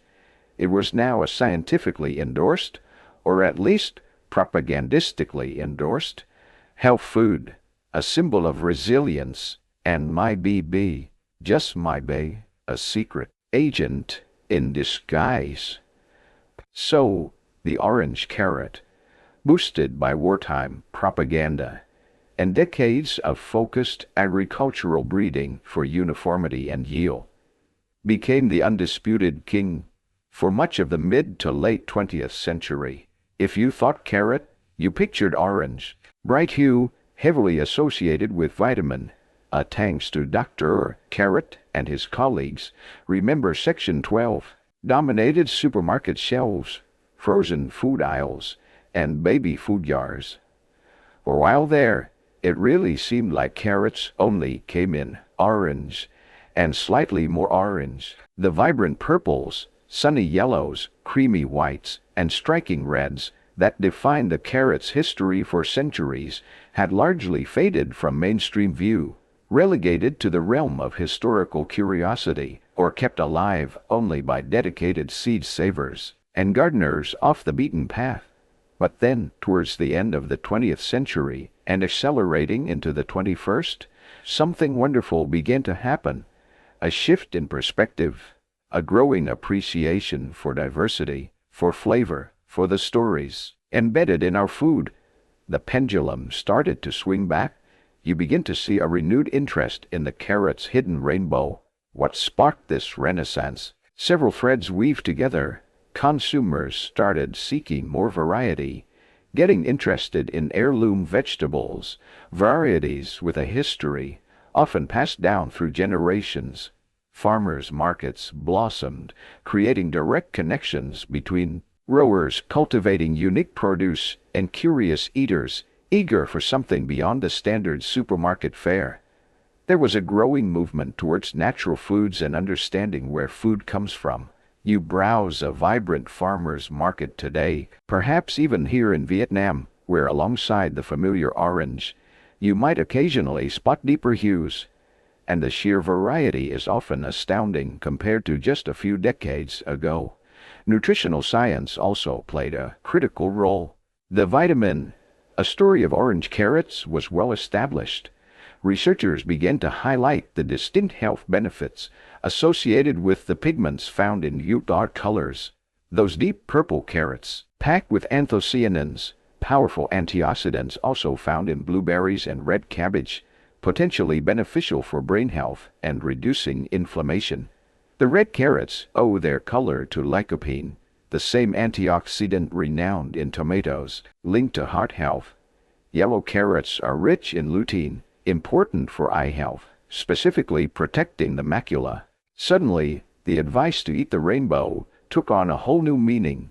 Now we know, eat the rainbow carrots for maximum antioxidant bragging rights. Chefs, particularly in high-end restaurants, are always searching for novel ingredients to inspire creativity and add visual flair to their dishes. Imagine a salad featuring not just orange, but slivers of deep purple, bright yellow, and creamy white carrot. The visual appeal is undeniable. This demand from the culinary world helped drive interest and create a niche market for colorful varieties. Alongside this, a quiet but persistent network of seed savers and small-scale growers had been diligently preserving older, non-commercial carrot varieties for decades. They understood the importance of genetic diversity, safeguarding these heirloom seeds from disappearing entirely in the face of industrial agriculture's focus on uniformity. Their work provided the crucial foundation, the living genetic library, for breeders to draw upon when interest in colorful carrots reignited. And that brings us to modern breeding efforts. This isn't just about finding old seeds and planting them. While reviving heirloom varieties is part of the story, many of those ancient carrots, as we've discussed, could be tough, fibrous, or strongly flavored compared to modern palates accustomed to sweet, tender orange types. So, contemporary breeders are often working to combine the best of both worlds. Plant geneticists and breeders continue to debate the most effective strategies for combining desirable traits like disease resistance and sweetness from modern orange lines with the unique pigments and phytonutrients found in diverse heirloom carrot genetics. It's a complex balancing act. They might cross a vibrant heirloom purple carrot with a sweet, reliable orange variety through careful selection over several generations. They aim to develop a new purple carrot that retains its stunning color and beneficial anthocyanins, but also boasts the sweetness, tenderness, and good growing habits of its orange parent. You see this in varieties like the dragon carrot, which often has a beautiful purple exterior and a contrasting bright orange core. Breeders are also developing new, improved strains of yellow, red, and white carrots specifically designed for modern tastes and markets. Meticulous work is a historical fact. Modern breeding programs, ramping up since the late 20th century, are actively reintroducing and refining colorful carrots. The results are increasingly visible. You walk down the produce aisle in a well-stocked grocery store and might see rainbow packs of carrots containing a mix of colors. Home gardening catalogs offer seeds for purple, yellow, and red varieties alongside the standard orange. These colorful carrots are often bred to be enjoyable raw, perfect for adding visual excitement, and a range of subtle flavor notes, perhaps earthier purples, milder yellows to salads and crudité platters. It's like the Carrot's greatest hits album, featuring all the original colorful tracks, finally getting a remastered re-release with bonus content and improved sound quality. There's even a quirky tidbit related to modern uses. Some of these intensely pigmented purple carrots are so rich in stable anthocyanins that they are being explored or used commercially as natural food colorants, adding a vibrant purple or reddish hue to juices, yogurts, or confectionery without artificial dyes. The carrot is circling back, in a way, to being valued for more than just its bulk. As a root vegetable, this return of the rainbow is more than just a novelty. It represents a reconnection with the carrot's incredibly diverse history, a history dominated by color for far longer than the reign of orange. Broader appreciation for biodiversity in our food system, and a deeper understanding of the links between color, nutrition, and flavor. People seeing purple carrots for the first time might still sometimes ask, is this a beet in disguise? A funny echo of the confusion Europeans might have felt centuries ago. But now, increasingly, the answer is no. That's just the carrot showing its true colors. We've brought the carrot back to its colorful roots, quite literally, seeing the revival of purple, yellow, red, and white varieties alongside the dominant orange in today's markets and gardens. Section 13. We appreciate its journey and its diverse nutritional offerings. But the carrot story in the modern world doesn't end on the dinner plate or even in the nutritionist's handbook. This remarkably adaptable plant, honed by millennia of natural selection and human cultivation, possesses properties that are finding surprising applications far beyond just satisfying our hunger.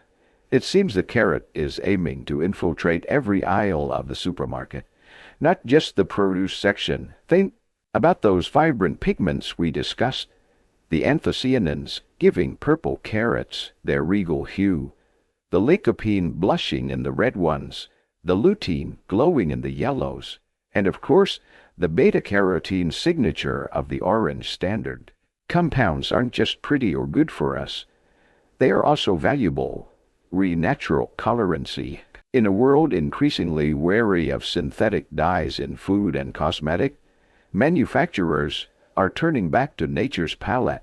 Extracts from colorful carrots are now used to tint everything from fruit juices, yogurts, and candies to soaps and lip balms. Reading the ingredients on a product boasting a natural color, you might find it owes its rosy or sunny shade to our humble root vegetable. It's a modern twist on an ancient practice. Humans have used plant-based dyes for millennia. The carrot is just finding new, commercially viable ways to join that tradition, thanks to modern extraction techniques. Speaking of cosmetics, the carrot has carved out a noticeable niche in the beauty and skincare world. You might see carrot seed oil featured in aromatherapy, blends, or facial serums. This essential oil, extracted from the tiny seeds, remember their aromatic importance back in Section 3, is prized for its earthy scent and purported skin-rejuvenating properties, often linked to its antioxidant content. Then there are carrot root extracts, rich in beta-carotene, pro-vitamin A. Because vitamin A is known to play a role in skin health and cell turnover, these extracts find their way into lotions, anti-aging creams, and even sunscreens, marketed for their potential to moisturize, protect, and promote a healthy glow. New-looking radiant could have a connection to the same vegetable rabbits famously snack on. Beyond making us look good, carrots also contribute to feeding other animals. While we might prefer the perfectly shaped, uniformly colored roots, the oddly shaped, slightly blemished, or oversized carrots, the culls of the harvest don't necessarily go to waste. They often find a second life as nutritious animal feed. Horses, cattle, pigs, rabbits, and other livestock generally find carrots quite palatable and benefit from their vitamin content. And those feathery green tops, while often discarded in human kitchens today, they can also be used as fodder, echoing their likely importance as an animal food source way back in the early days of carrot cultivation. Now let's venture into more cutting-edge territory, biomaterials and biofuel. This is where the carrot becomes a potential player in the burgeoning field of green technology and the circular economy. Researchers are exploring ways to use carrot waste, particularly the fibrous pulp called pomace that's left over after juicing, as a renewable resource. This pomace, rich in cellulose fibers, is being investigated as a reinforcing agent for bioplastics, potentially making plastics derived from plant starches stronger and more durable. Imagine packaging material partly derived from carrot leftovers. This ties into a wonderfully quirky tidbit. That same carrot pomace is also being researched as a functional food ingredient itself. Instead of treating it as waste, processors are looking at drying and milling it to create a powder that can be added to baked goods, snack bars, or cereals to boost their fiber and antioxidant content. It's a great example of upcycling, finding higher value uses for byproducts. Furthermore, like many types of plant biomass, carrot waste has potential as a feedstock for producing biofuel, such as biogas through anaerobic digestion or ethanol through fermentation. While carrots are unlikely to become a primary global source for biofuel compared to crops grown specifically for energy or larger agricultural waste streams like corn stover, utilizing carrot processing, waste could contribute modestly to renewable energy production, especially at a local level near processing plants. Forget horsepower. Might be bay someday in some small niche will have a little bit of carrot power contributing to the grid. Of course, the economic viability and environmental sustainability of using carrots or carrot waste for large-scale biofuel or bioplastic production are still under active investigation. These applications depend heavily on developing efficient processing technologies and must compete effectively against other available biomass sources. It's more promising research than current industrial reality. Finally, don't forget the carrot's role in scientific research. While perhaps not as famous as lab workhorses like mustard greens, Arabidopsis thaliana, or fruit flies, the carrot is sometimes used as a model organism in plant science. Its well-understood pathways for producing carotenoids make it useful for studying how plants synthesize these important pigments. Its root development is also studied to understand the genetics and physiology behind how plants store resources underground. So, the carrot is also secretly moonlighting in labs, helping us understand fundamental plant biology, even as it graces our tables or enhances our face creams. From ancient medicine to modern skincare, from basic sustenance to potential bioplastics, the carrot proves to be far more versatile than its simple appearance might suggest. Its long relationship with humanity continues to evolve, revealing hidden talents and new possibilities inherent in its colorful chemistry and fibrous form. It's a true zero. New ways to be useful. And so, here we are. We've traveled thousands of years and spanned continents, all on the trail of the humble carrot, from its origins as a tough, bitter wild root in ancient Persia and Afghanistan, valued more for its leaves and seeds than its subterranean parts. We've watched it transform. We saw it embraced by early farmers who favored nascent glimmers of purple and yellow, cultivating it into something truly edible. Around the 10th century, we tracked its slow journey westward along trade routes carried by merchants and scholars through the Middle East and North Africa, diversifying along the way into reds and whites, a whole spectrum of early root colors. We witnessed its arrival in Europe via the sophisticated gardens of Moorish Spain, still primarily purple and yellow, and then its gradual spread into medieval kitchens across the continent, often a colorful but perhaps chewy addition to the simmering pottage pot. We observed this subtle shift in Northern Europe, where yellow and white varieties gained favor, setting the stage for the next big transformation. We delved into the famous Dutch legend of patriotic orange carrots, acknowledging its charm while exploring the more likely agricultural reality. Skilled Dutch growers in the 16th and 17th centuries, refining and popularizing the sweeter, tender orange strains that arose from existing yellow populations. We followed those orange carrots across the Atlantic with European colonists, establishing themselves as a garden staple in the Americas. We saw them elevated to iconic status during World War II, promoted for health and maybe even used as clever propaganda. We celebrated the modern Renaissance, the return of the rainbow hues to our markets and tables, driven by a renewed appreciation for diversity, flavor, and nutrition. And finally, we peeked beyond the kitchen, discovering the carrot's surprising contemporary roles in everything from natural dyes and cosmetics to potential biomaterials. Who knew that a simple carrot could contain such a dramatic backstory? It has more twists and turns than a daytime soap opera. And perhaps the most surprising part of this history is how effectively it was hidden for so long. The overwhelming success and standardization of the orange carrot in the 20th century created a kind of collective amnesia. It's like the orange carrot forgot all about its own vibrant purple childhood, and we in turn forgot to ask.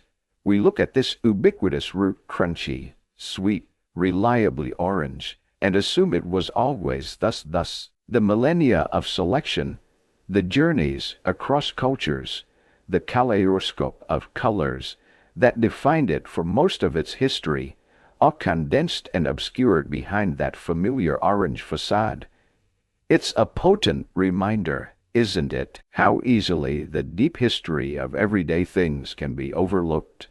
The clothes we wear, the technologies we use, the food we eat, everything has a story, often far more complex and fascinating than we imagine. The carrot, in its journey from wild weed to global commodity, embodies this hidden history. It carries the echoes of ancient Persian fields, medieval spice roots, Dutch horticultural skill, wartime resilience, and modern scientific curiosity. So, next time you crunch into a carrot stick, or perhaps see a bunch of colorful roots at the market, take a moment. Contemplate the incredible journey packed into that simple form.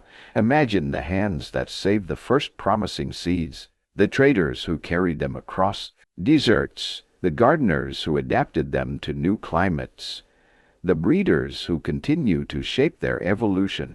Remember Queen Anne's lace swaying in a field, a living link to that wild ancestor. Maybe they even spare a thought for carrot fudge, a testament to wartime ingenuity. The story of the carrot is a story of human history, agriculture, and the quiet but constant dance between nature and culture. It reminds us that even the most commonplace items connect us to a vast, intricate past, and the story isn't truly over.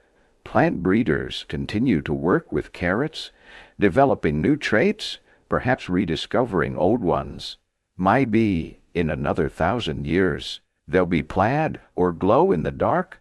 Who knows? But for now, recognizing the vibrant, multi-hued history beneath the familiar orange surface enriches our connection to this everyday vegetable. And as our exploration of the carrot's long and colorful past gently comes to a close, allow yourself to settle more deeply into comfort. Feel the narrative slow down, the details softening around the edges now. The journey through time, from those sun-baked Persian plains to the modern day, leaves behind just a soft echo, a quiet appreciation for the depth hidden within the familiar. Let the images fade slowly, the vibrant purple roots being pulled from ancient soil, the dusty trade routes winding across continents, the meticulous work of Dutch gardeners, the return of rainbow hues to bustling markets, all blending now into a gentle awareness of the present moment. There's no need to hold onto the facts and figures any longer. Just allow the overall sense of wonder, the quiet satisfaction of uncovering a hidden story, to linger like the soft scent of earth after rain. The world outside continues on its way, but here, in this peaceful space you've created, there is only calm. Feel your breathing slow, becoming deeper, more regular. Each breath draws in tranquility and releases any lingering tension. The journey is complete.